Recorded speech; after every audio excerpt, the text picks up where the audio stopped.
जय बोलो देवादिदेव एकाधरा श्री भगवान महावीर स्वामी की जय जय जय। अहिंसा परमो धर्म की जय जय जय। परम पूज आचार्य गुरुवर श्री विद्यासागर जी महाराज की जय जय जय। बोले परम पूज मनीषी श्री प्रमाण सागर जी महाराज की नमोस्तु गुरुवर नमोस्तु।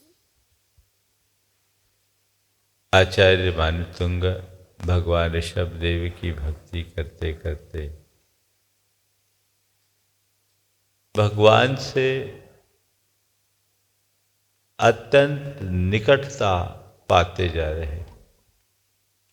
पहले कहा कि आपके संस्तमन से जन्म जन्मांतरों के पाप नष्ट हो जाते।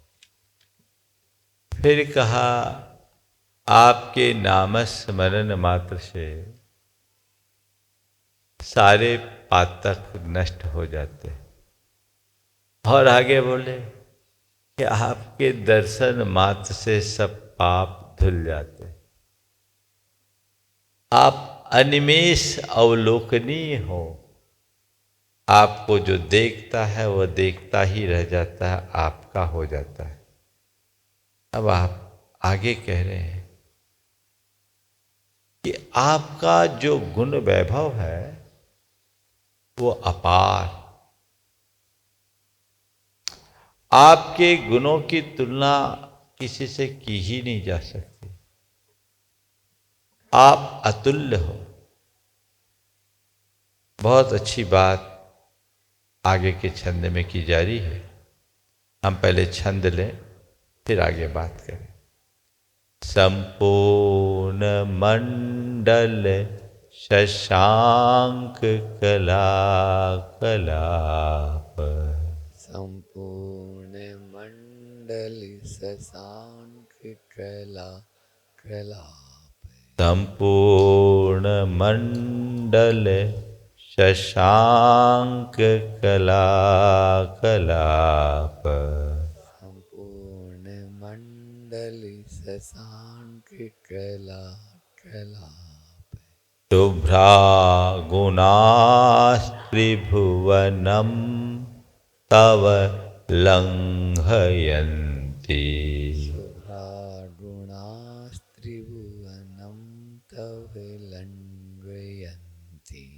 शुभ्रा गुणास्त्रिभुवनं तव लंघयन्ति। शुभ्रा गुणास्त्रिभुवनं तव लंघयन्ति। ये संश्रितास्त्रिजगदीश्वरनाथमेकम्। संश्रितास्त्रिजगदीश्वरनाथमेकम्। ये संश्रितास्त्रिजगदीश्वरनाथमेकम्। ये संश्रितास्त्रिजगदीश्वरनाथमेकम्। कस्तान्निवारयति संचरतो यथेष्टम्। निवारयति संचरतो यथेष्टम्। कस्तान्निवारयति संचरतो यथेष्टम्। निवारयति संचरतो यथेष्टम्। कह रहे हे भगवान, संपूर्ण मंडल शशांक कला कलाप तौ शुभ्रा गुणा त्रिभुवनम लंघयन्ति। संपूर्ण मंडल पूर्ण मंडल वाले शशांक चंद्रमा के कलाप कला कलाप चंद्रमा के कलाओं के कलाप यानी समूह वाले आपके शुभ्र गुण त्रिभुवनम लंघयन्ति तीन लोक को पार कर गए, पूरे तीन लोक में फैल गए। चंद्रमा उदित होता है, पूर्ण चंद्रमा संपूर्ण कलाओं कला यानी 16 कलाओं से परिपूरित पूर्णिमा का चांद जब उगता है तो तो उसकी शुभ्र ज्योत्सना पूरे लोक में फैल जाती। तो हे भगवान, तो संपूर्ण मंडल कलाप संपूर्ण मंडल शशांक कलाप तव शुभ्रा गुना।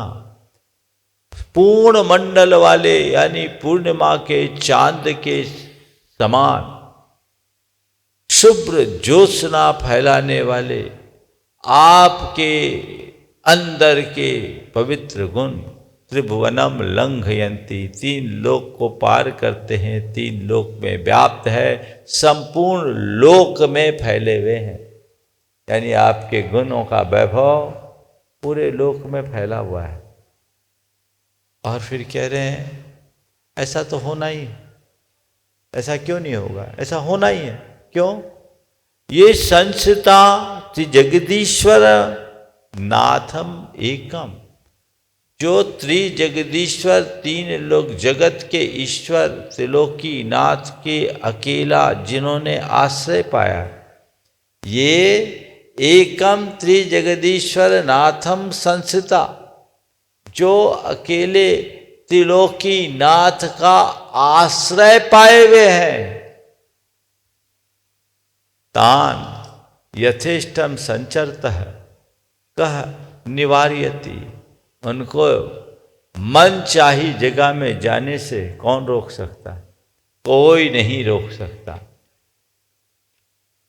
भगवान के गुण पूरे 3 लोक में फैले हुए हैं। और क्यों फैले हैं? क्योंकि जिसने त्रिलोकीनाथ का आश्रय ले लिया उसको फैलने से रोक कौन सकता है? ये तो इस छंद का मूल भाव है। लेकिन इसके कुछ विशेष अर्थ को भी समझे। एक बार सामान्य अर्थ को पुनः देख लें। संपूर्ण पूर्ण चंद्रमा के कलाओं के समूह की तरह आपके शुभ्र गुण 3 लोक में फैले हुए हैं। और ऐसा हो भी, ऐसा क्यों ना हो? क्योंकि जिसने आपका हित त्रिलोकीनाथ, जिसने आपका आश्रय पा लिया है, उसे अपनी इच्छा अनुरूप घूमने से कौन रोक सकता है? ठीक, भगवान सारे गुणों ने आपका आश्रय लिया, इसलिए गुण जगत व्यापी है। इसे हम दूसरे अर्थ में भी लेते हैं।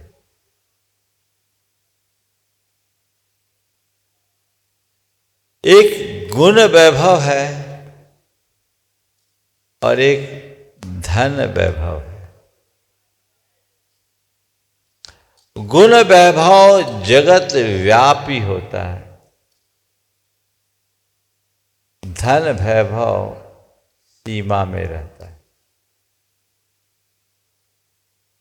भगवान आपके गुण जगत व्यापी हो गए। गुण वैभव जगत व्यापी हो गए। क्यों हुए? क्योंकि वे आपका आश्रय लिए हुए हैं।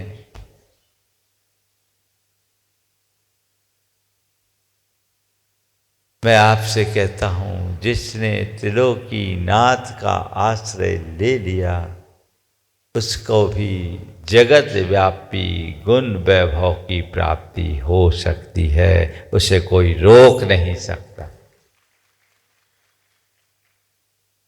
उसे जगत व्यापी गुण वैभव की उपलब्धि होगी, उसे रोक नहीं सकता। और ये छंद एक बात और कहता है कि तुम्हें भगवान का आश्रय भर लेने की देर है। भगवान का आश्रय लो, और भगवान का आश्रय लेने के उपरांत तुम्हें जो करना है करो, जहां जाना है जाओ, कोई फेर नहीं होगा। ये त्रिजगदीश्वर नाथम एकम संस्था, जिसने एकमात्र त्रिलोकी नाथ का आश्रय ले लिया, तान यथेष्टम संचरता कह निवार्यति, उसे कोई रोक ही नहीं सकता। उसे कोई रोक ही नहीं सकता। बचपन में बच्चे खंबे को पकड़कर गोल गोल चक्कर लगाते हैं कि नहीं लगाते हैं? आपने भी लगाई होगी, हमने भी लगाई है, सबका अनुभव। खंबा पकड़े, गोल गोल चक्कर लगाए, है ना? अनुभव है। खंबे को पकड़कर चाहे जितना चक्कर लगाओ, कोई फर्क पड़ता है? हाँ?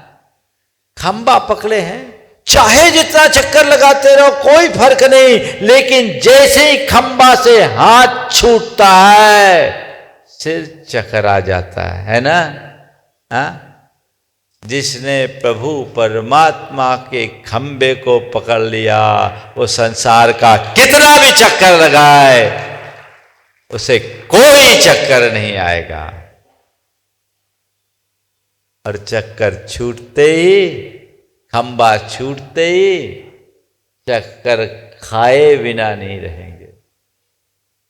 तो भगवान का गुण वैभव विस्तारित हुआ क्योंकि उन्होंने साधना के बल पर अपने आप को उस चरम तक पहुंचाया है। हम भी भगवान का आश्रय लेकर अपने गुण वैभव को जगत व्यापी बना सकते हैं, जगत व्यापी। तो हमें जरूरत है परमात्मा का आश्रय लेने की। अभी हम किसका आश्रय लेते हैं? बोलो, किसका आश्रय लेते हैं? अगर परमात्मा का आश्रय लिया तो तुम्हारे लिए कोई रोक टोक नहीं, और पदार्थ का आश्रय लिया तो सिवाय रोक टोक के और कुछ नहीं। किसका आश्रय? जिसने परमात्मा का आश्रय पा लिया उसे रोक टोक की तो कहीं जरूरत है ही नहीं, कोई प्रसंग ही नहीं। अब पदार्थ का आश्रय लिया तो कदम कदम पर खटका, परेशानी है। तो आश्रय प्रभु परमात्मा का लेने का प्रयत्न होना चाहिए। और जब हम भीतर के उस परमात्मा तत्व का आश्रय लेते हैं, हमारे जीवन की धारा परिवर्तित हो जाती है। हमने किसको चुना, महत्व इसी का है। एक और अर्थ है, एक और परमार्थ है। अर्थ और परमार्थ में हम किसका चुनाव करते हैं, महत्वपूर्ण ये होता है। बोलो, दोनों में चुनने का मौका है, किसको चुनोगे? हाँ? परमात्मा को। अशोक जी घर से मंदिर के लिए निकले हो, हाँ?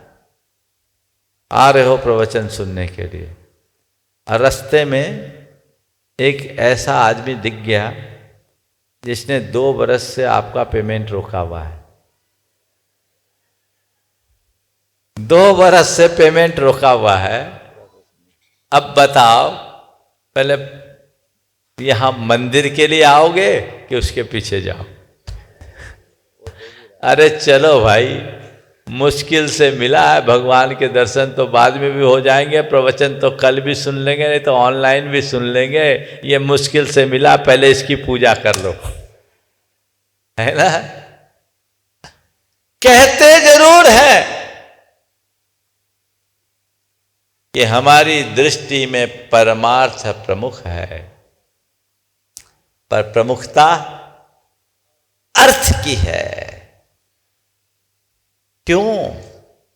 क्योंकि अर्थ पर विश्वास प्रगाढ़ है। लगता है कि ठीक है, धर्म से मेरा कल्याण होगा, पर बिना पैसे के काम थोड़ी चलेगा। दिमाग में वो बात बैठी हुई है। और बहुत सारे लोग तो धर्म भी पैसे के लिए करते हैं कि धर्म करेंगे तो पैसा बढ़ जाएगा। कई लोग, एक व्यक्ति बहुत दान करता था, उसे किसी ने पूछा, भैया आप इतना दान क्यों कर लेते हो, कैसे करते हो? बोले हम तो दान करते हैं, हमने तो हमें एक ही बात सिखाया, दान देने से धन बढ़ता है। तो हमने देखा भी है और अनुभव भी किया, जब से हम दान दिए, हम 2 देते हैं 4 आता है, हमारा तो धंधा है। दान कर रहा है तो दान देने से धन बढ़े ये अलग बात है, पर धन बढ़ाने के लिए दान करे ये कहाँ की बात है? तो क्या हुआ, धर्म करते करते भी हम धर्म से दूर रहते हैं। धर्म करते हुए भी धर्म से दूर क्यों? क्योंकि हमारी आस्था वैसी है। मैं आपसे ये नहीं कहता कि आप दुनियादारी से हट जाओ, पर मैं इतना कहता हूं कि दुनियादारी में दुनियादारी को दुनियादारी समझते हुए रहो। जिसको दुनियादारी में ही आनंद है वो परमार्थ में लगेगा कैसे? यथार्थ में वह जी का जंजाल होना चाहिए। पर आप लोगों की कहानी कैसी? अरे पैसा क्या, ये तो हाथ का मैल है, बोलते हो। आज है कल रहे ना, कोई भरोसा नहीं। तो मंदिर में भगवान की पूजा करते समय, हे भगवान ये झंझट मिटे, कब हम दंड दफन छोड़ के आपकी शरण में आए। पैसा तो हाथ का मैल है, और बाहर निकलते उसी मैल पर हाथ फेरना शुरू कर देते। क्या हो गया? है ना अंतर? बस यही सोच बदलनी चाहिए। ये संस्तास्त जगदीश्वर नाथम एकम जगदीश्वर नाथम, ये संस्था जो एकमात्र त्रिलोकीनाथ का आश्रय लिए, उसको कोई खतरा नहीं। भागवत का एक प्रसंग है। कंस को मालूम पड़ा कि उसका हंता नंदगांव में पल रहा है और अभी शिशु है। राजनीति कहती है कि अपने शत्रु को सहस अवस्था में ही मसल देना चाहिए, बड़ा होने के बाद उसे मारना कठिन होता है। कंस इसी चिंता में था। उसके दरबार में एक दिन पूतना पहुंची। पूतना ने कंस को चिंतित देखकर पूछा, आप इतने परेशान क्यों? बताया गया, बोला आप चिंता मत करिए, अब नंदगांव में एक भी बच्चा जीवित नहीं बचेगा। नंदगांव में एक भी बच्चा जीवित नहीं बचेगा। पूतना ने एक मोहक स्त्री का रूप बनाया, नंदगांव में गई। नंदगांव के सारे बच्चे उसके गोद में खेलने और उसके दूध पीने के लिए मचल उठे। कहानी आप सबको पता है। जिसने पूतना का दूध पिया सब के सब मर गए। जिसने पूतना का दूध पिया सब के सब मर गए। पर जब बाल श्री कृष्ण कन्हैया का नंबर आया, कन्हैया शिशु अवस्था में थे, वो गए, उनने पूतना को देखा और कहते हैं उस बाल अवस्था में ही पूतना को इतना जोरदार घूंसा मारा कि पूतना की सारी माया सिमट गई। उसे जान बचा के भागना पड़ा। मैं इसे एक प्रतीक के रूप में देखता हूं। मैं इसे एक प्रतीक के रूप में देखता हूं। बाकी सब बच्चे पूतना के मोहक आकर्षण में मुग्ध हो गए, पर श्री कृष्ण कन्हैया विवेकी थे। उनको पता था एक बच्चे के लिए शरणभूत यदि कोई है तो केवल और केवल मां का आंचल है। बच्चे को यदि कोई पुष्ट कर सकता है तो केवल और केवल माँ का दूध कर सकता है, और किसी का नहीं।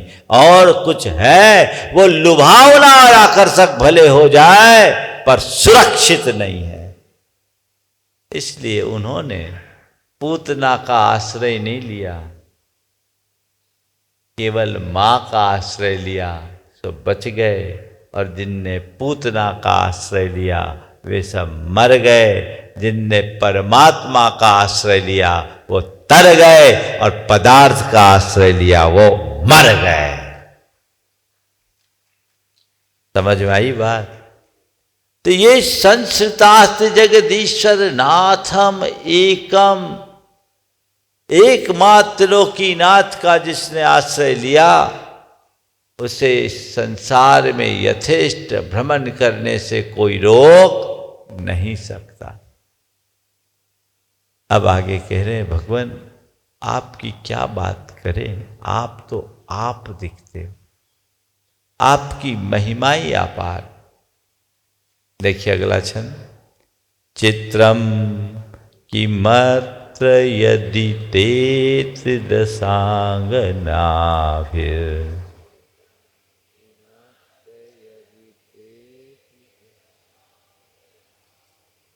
चित्रम किमत्र यदि ते त्रिदशांगनाभिर्, चित्रम किमत्र यदि ते त्रिदशांगनाभिर्, नीतम मनागपि मनो न विकारे मार्गम, नितं नापि मनो विकारे मार्गम्, नीतम मनागपि मनो न विकारे मार्गम, विकारे मार्गम्, कल्पांत काल मरुता चलता चले न, काल मरुता चलिता चलेन, कल्पांत काल मरुता चलता चले न, अंत काल मरुता चलिता चलेन, किमंद्रराद्रिशिखरम चलितम कदाचित्, मंदरादिशिखरं चलितं कदाचित्, किमंद्रराद्रिशिखरम चलितम कदाचित्। चलितं कदाचित्। कह रहे हैं भगवान, भगवान जब ध्यान मग्न थे तो भगवान के उस ध्यान मग्न अवस्था में स्वर्ग की अप्सराएं भी धरती पर आई, और उन्होंने अपने हाव भाव विलास से भगवान को प्रभावित करके अपनी तपस्या से चलायमान करने का प्रयत्न किया, लेकिन भगवान टस से मस नहीं हुए। भगवान भगवान ही बने रहे, वो रंच मात्र भी चलायमान नहीं हुए। तो आचार्य मानतुंग कहते हैं अत्र किम चित्रम, इसमें कोई आश्चर्य नहीं। क्यों? ऐसा तो होना ही था, ही था। हे प्रभु, यदि तिदसांग नाभिर ते मनो न विकार मार्गम मनागपि नीतम, ते मनो मनागपि विकार मार्गम न नीतम। हे भगवान, त्रिदश, त्रिदश कहते स्वर्ग, स्वर्ग की अंगना यानी सुरांगना, देवियां, अप्सराएं, इनके हाव भाव विलास के द्वारा ते मनो आपका मन मनागपि रंच मात्र भी विकार मार्गम न नीतम, विकार मार्ग को प्राप्त नहीं हुआ, यानी रंच मात्र भी आपका मन विकारी नहीं बना। तो अत्र किम चित्रम, इसमें क्या आश्चर्य, कोई आश्चर्य की बात नहीं।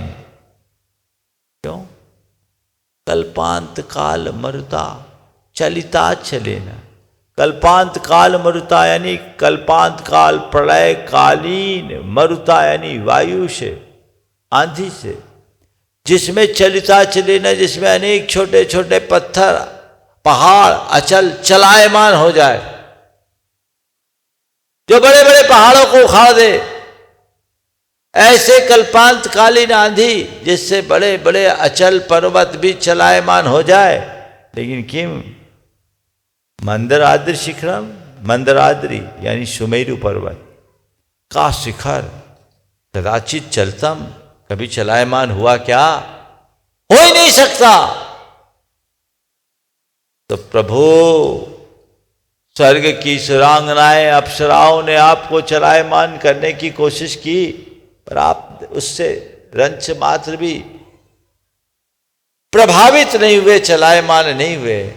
इसका मुझे कोई आश्चर्य नहीं, क्योंकि हम तो इतना जानते हैं कि प्रलयकालीन वायु के झोंके से क्षुद्र पर्वत ही चलायमान होते हैं, सुमेरु जैसा अचल पर्वत नहीं। और आप सुमेरु हो, आपको कोई हिला नहीं सकता। आप सुमेरु हो, आपको कोई नहीं हिला सकता। ये तो इस छंद का सामान अर्थ हुआ, ये सामान अर्थ हुआ। अब इसकी कुछ विशेष बातें।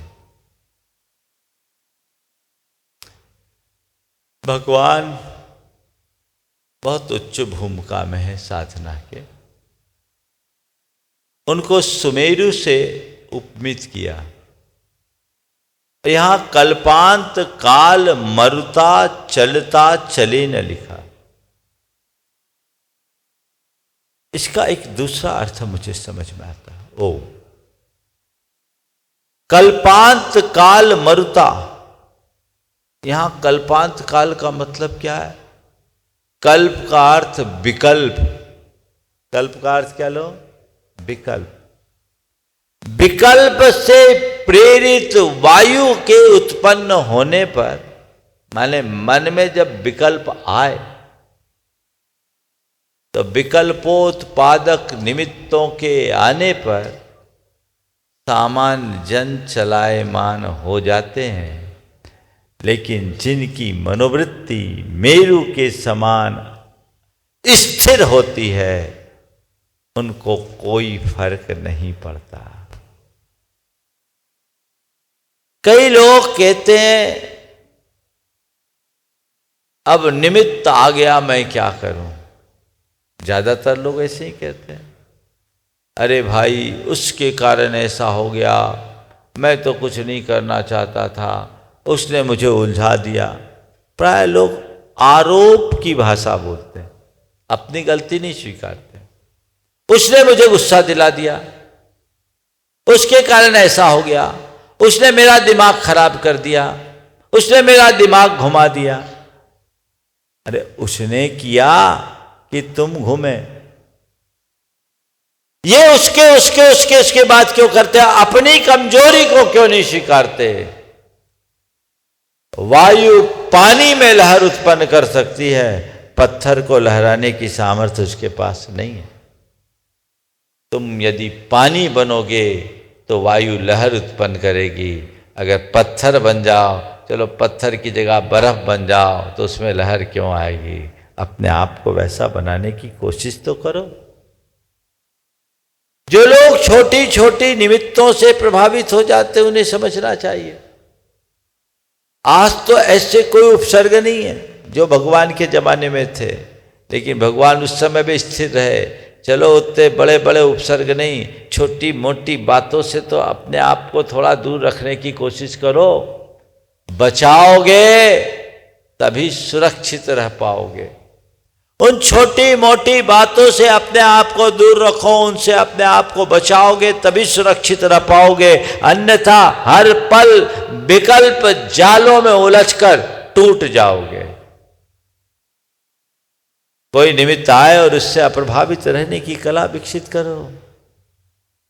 कई बार ऐसा आप लोग कर भी लेते हो, कर भी लेते हो। बताऊं, आप लोग व्यापारी हो, दुकान में कोई ग्राहक आया है, घंटा भर से दिमाग चाट रहा है, एक भी सामान पसंद नहीं कर रहा है, और कोई सामान उसको पसंद है, उसका दाम पूछ रहा, आपने एकदम रिजनेबल दाम भी बताया, और वो कह रहा आप तो लूट रहे हो। अब बोलो क्या करोगे? हाँ, ऐसे समय में आप क्या करोगे? बोलो। ग्राहक पर गुस्सा करते हो क्या? नहीं नहीं, मुस्कुराते हुए कहते नहीं नहीं ऐसी बात नहीं है, आप बिल्कुल भ्रम में नहीं पड़े, आप हम पर विश्वास रखें, हम आपको एकदम रिजनेबल प्राइस पे दे रहे हैं और हमारी चीज़ गारंटेड है। आप मत सोचिए, हम कभी आपके साथ चीटिंग नहीं करेंगे, बल्कि आपको बाद में पता लगेगा कि आपको लूटने वाला कोई और है। आप वहाँ जा रहे, वो चीज़ नहीं मिलेगी जो हम दे रहे हैं, आप हम पर भरोसा कीजिए। सामने वाले को कितने मधुरता से कन्विंस करते हो कि नहीं? बोलो। हाँ, करते हो। और ऐसे तुम्हें कोई लुटेरा कह दे तो क्या करोगे? बख्शोगे उसे? बिल्कुल नहीं। ऐसे कोई लुटेरा कह के तो देख ले। लेकिन दुकान में उसने लुटेरा कह दिया, लूटने वाला कह दिया, लेकिन आप उस पर गर्म होने की जगह उसको ठंडा कर रहे हो, उसे पटाने की कोशिश कर रहे हो। क्यों? महाराज, इसके बिना हमारा काम कैसे चलेगा? अगर नहीं होंगे तो फिर लाभ ही नहीं होगा। मैं आपसे कहता हूँ, दुकान पर बैठकर आप अपना लाभ देखते हो, और जहाँ लाभ दिखता है वहाँ अपने आप नियंत्रण आ जाता है। मैं आपसे कहता हूँ, लाभ देखकर नियंत्रण पाने में बहुत बड़ाई नहीं, भला देखकर नियंत्रण पाओ, बहुत भलाई है। लाभ तो सब देख लेंगे, भला देखो, इसमें मेरा हित नहीं है। लाभ हानि देखना बहुत बड़ी बात नहीं, हित अहित देखना ही असली बात है। तो जहां जिन बातों में अपना हित बाधित हो, उसे नजरअंदाज करने का अभ्यास कर लीजिए। अपने आप क्षमता विकसित होगी कि नहीं होगी? बोलो।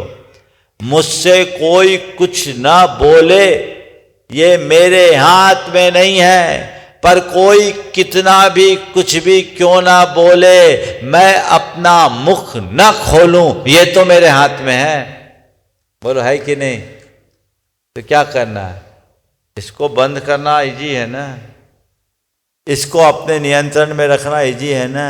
सामने वाले का मुंह बंद करना बहुत कठिन है, लेकिन कोई कितना भी कुछ भी क्यों ना बोले, उससे अप्रभावित रखना अपने बस की बात है। हम अपने आप को अप्रभावित रखें, परिवर्तित करें, मोड़ दें, ठीक है, नजरअंदाज कर दे, इग्नोर कर दे, ठीक है, चलता है, चलने दो, जिससे मेरा मन खोले, ऐसी बातों में हम क्यों बोले। इतनी तो बात करना। बदलाव इसी से आता है। भगवान तो पर्वतों को हिला देने वाली वायु से भी प्रभावित नहीं हुए, और तुम कोई फूंक मार रहा है तो उड़ रहे। बोलो। बड़े बड़े निमित्त भी उन्हें प्रभावित नहीं कर पाए, और तुम छोटे से निमित्त से भी विचलित हो रहे हो। है ना कमजोरी? इस कमजोरी को दूर करना ही हमारे जीवन का ध्येय बनना चाहिए। वैज्ञानिकों ने प्रयोग किया, हम अपने माइंड में जिस तरह की कोडिंग कर दें, हमारा मस्तिष्क वैसा ही काम करता है। समझ गए? आप दुकान में बैठते हो, संयत रहते हो, अपने दफ्तर में अपने अधिकारी के सामने रहते हो, विनम्र बने रहते हो कि नहीं रहते हो? रोज का अनुभव है। क्यों? उस तरह की कोडिंग है। एक प्रयोग हुआ बिल्ली और चूहे पर। दोनों में अलग अलग उनके माइंड में इलेक्ट्रोड फीड किया गया। इलेक्ट्रोड एक संयंत्र होता है, और बिल्ली के माइंड में जो इलेक्ट्रोड फीड किया गया उससे उसको मैसेज दिया गया शांत रहने का, और चूहे के माइंड में जो इलेक्ट्रोड फीड किया गया उससे उसको उत्तेजित करने का मैसेज दिया गया। एक लंबे समय तक ऐसा प्रयास किया गया। उसके बाद जो नतीजा आया वो ये हुआ कि बिल्ली तो शांत रही, चूहा हमलावर हो गया। बिल्ली शांत रही, चूहा हमलावर हो गया। उसके माइंड में ऐसा इलेक्ट्रोड का प्रभाव पड़ गया। तो ऐसे ही उग्र बिल्ली शांत हो सकती है, शांत चूहा उग्र बन सकता है। भगवान का आश्रय रखोगे तो शांत हो जाओगे, और दुनियादारी का आश्रय लोगे तो उग्र बन जाओगे। तय करो किसका आश्रय लेना है। अंदर से पक्के बनो, भावधारा को बदलो। इसी का नाम साधना है। यही परिवर्तन है, यही बदलाव है। ये परिवर्तन, ये बदलाव जीवन का कायाकल्प कर देता है। अपने अंतरंग में ऐसी भावधारा जगाने और जमाने की आवश्यकता है। समझ गए? तो ये चीजें हैं। निमित्तों को लेकर बहुत परेशान मत हो। निमित्त से हम नहीं बच सकते, लेकिन नैमित्तिक से जरूर बच सकते हैं। चाहे जैसा भी निमित्त क्यों ना आए, मैं उससे अप्रभावित रहूं, मेरे ऊपर उसका कोई असर न पड़े। यही तो नैमित्तिक से बचने का मार्ग है। यदि हम नैमित्तिक से अपने आप को बचा लिए तो हमारा जीवन धन्य हो गया, है ना। पर इसका अर्थ ये भी मत समझ लेना कि निमित्त कुछ करता ही नहीं है, अब तो हम चाहे जो कर दें। नहीं, प्रारंभिक दशा में हमें असत निमित्त से बचना चाहिए। जो साधना की परिपक्व अवस्था में पहुंच जाते तीर्थंकर परमात्मा के समान, उनके लिए निमित्त कुछ नहीं करता। लेकिन जो अभी अपरिपक्व दशा में हैं, उनको तो निमित्त से बचना ही चाहिए, है ना। जिनकी इम्यूनिटी स्ट्रांग है, वो इन्फेक्शन का पानी भी पी ले तो कुछ नहीं होगा, और जिनकी इम्यूनिटी वीक है, वो थोड़ा सा भी कुछ अटर सटर खा ले तो बीमार पड़ जाएंगे, है ना। दूसरे शब्दों में कहूं, हाजमा ठीक है तो पत्थर भी पचा लोगे, और हाजमा खराब तो खिचड़ी पचाने में भी कठिनाई। तो अपने हाजमा को दुरुस्त करना ही अंदर की साधना है। अपरिपक्व दशा में निमित्त से बचना, इसीलिए साधना के क्रम में कुछ वर्जनाएं रखी जाती है और कहा जाता है निमित्तों को दावत मत दो। परिपक्व हो जाने के बाद फिर निमित्त तुम्हारा कुछ नहीं बिगाड़ते।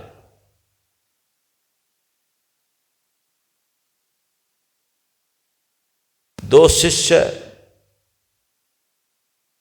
भिक्षाचर्या को गए। बरसात का समय था। एक गांव से दूसरे गांव में गए, एक मोहल्ले से दूसरे मोहल्ले में गए। रास्ते में नदी पड़ी, अचानक बारिश आ गई, नदी में पूर आ गया। एक वृद्ध था, एक जवान। देखा क्या कि एक युवती नदी में बह रही थी। जवान साधु को तैरना आता था, उसने नदी में छलांग लगाई और उस युवती को तैर करके बाहर निकाला। उस युवती को तैर करके बाहर निकाला, पार लगाया, और पार लगाने के बाद चूंकि वो बहुत पानी उसके पेट में भर गया था, उसे लेटाया। उसकी अंदर का पानी निकाला, उसके ऊपर चढ़ा और वो बहुत ठंडी हो गई थी, तो उसके ऊपर लेटकर अपने शरीर की उष्मा से उसे उष्मित किया, गर्म किया, उसमें चेतना आई। और ये बूढ़ा साधु के अंदर तो आग लग गई। बूढ़े साधु के अंदर आग लगी, ये तो भ्रष्ट हो गया, ये तो बर्बाद हो गया। युवती को गले लगा लिया, उसकी छाती पर लेट गया, उसको अपने शरीर से गर्म कर दिया, ये गया, बर्बाद हो गया। पर वो साधु इन सब बातों से बेखबर होकर अपना कर्तव्य किया। जब दोनों गुरु के पास आए, बूढ़े साधु ने उसकी शिकायत की। गुरु ने पूछा, उसने रास्ते की सारी बातें बता दी। गुरु ने कुछ नहीं कहा। अगले दिन उस जवान शिष्य को उसी युवती के घर भिक्षा लेने भेजा। बोला, जाओ तुम उसी के आज भिक्षा लेके आओ। उस बूढ़े शिष्य ने कहा, मैं जाता हूं। बोले, तुम नहीं जाओगे, यही जाएगा। गुरुदेव, भ्रष्ट हो जाएगा। गुरु ने कहा, मुझे पता है क्या होगा, यही जाएगा। हो गया, भिक्षा लेके आ गया। अब पूछा, क्या बात है? एक जवान साधु को उस युवती के घर भेजा, बूढ़े को क्यों नहीं भेजा? वहां सामने 2 नारियल रखे थे। उन्होंने बोला, ये नारियल को उठाओ। दोनों नारियल उठाए। गुरु ने कहा, इसे फोड़ो।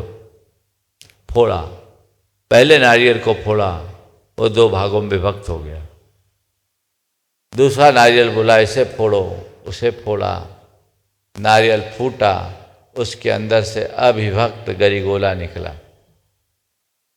पहला नारियल 2 टुकड़े में बट गया, दूसरे नारियल से अखंड गरिगोला निकला। गुरु ने शिष्यों से पूछा, इसका कारण बता सकते हो? पहला नारियल फूट गया, दूसरा नारियल अविभक्त रहा, क्यों? शिष्यों को कुछ समझ में नहीं आया। गुरु ने रहस्य खोलते हुए कहा कि देखो, पहला नारियल फूटा इसलिए क्योंकि वो कच्चा था, दूसरा नारियल अखंड रहा क्योंकि वो पक्का था। जो परिपक्व होता है वो अखंड होता है, और जो कच्चा होता है वो टूट जाता है। तुम लोगों को मैंने नहीं भेजा क्योंकि तुम कच्चे नारियल हो, और इस पर मुझे भरोसा था क्योंकि ये परिपक्व है। साधना के क्षेत्र में परिपक्व हो जाने वाले के लिए निमित्त कुछ नहीं बिगाड़ते, और जो साधना के क्षेत्र में कच्चे रहते हैं उन्हें निमित्त तोड़ देता है। समझ गए? इसलिए जो कच्चे हैं वो पक्के बनना, और कच्चा ही नारियल पक्का होगा। पर कच्चे नारियल हो तो ऐसा नहीं कि कच्चा नारियल हल्का सा प्रहार हो और टूट जाए। कच्चे नारियल को भी बहुत जोर से ठोकना पड़ता है, तब टूटता है। इसलिए नारियल हो तो नारियल बने रहो, छोटी छोटी बातों में मत टूटो, और इससे अपने भीतर परिपक्वता लाओ ताकि अखंड गरिगोला प्रकट हो सके। ऐसा प्रयास करना चाहिए। इस भाव के साथ मैं यहीं पर विराम ले रहा हूँ। बोलिए परम पूज्य आचार्य गुरुवर श्री विद्यासागर जी महाराज।